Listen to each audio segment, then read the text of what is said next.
किसी वजह तरीके से अगर ये रास्ता जो है बंद कर दिया जाए, यानी ये जिसको सिलीगुड़ी कॉरिडोर कहते हैं, जिसको चिकन नेक कहते हैं, कि जैसे ये आप यूँ समझें कि ऐसे कि भारत अगर मेन मुर्गी है तो ये जो छोटी सी उसकी गर्दन है, ये 7 रियासतें हैं और उन्हें जोड़ा हुआ है मुर्गी की उस गर्दन ने, जिसे ये चिकन नेक कहते हैं या सिलीगुड़ी कॉरिडोर कहते हैं। यहाँ पे उसको 2 मसले हैं।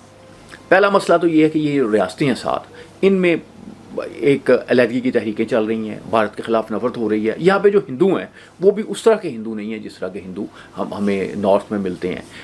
ये बिल्कुल डिफरेंट किस्म के हिंदू हैं और ये उन हिंदुओं के साथ कोई ये अपना को मैच नहीं करते, कल्चरली भी मैच नहीं करते।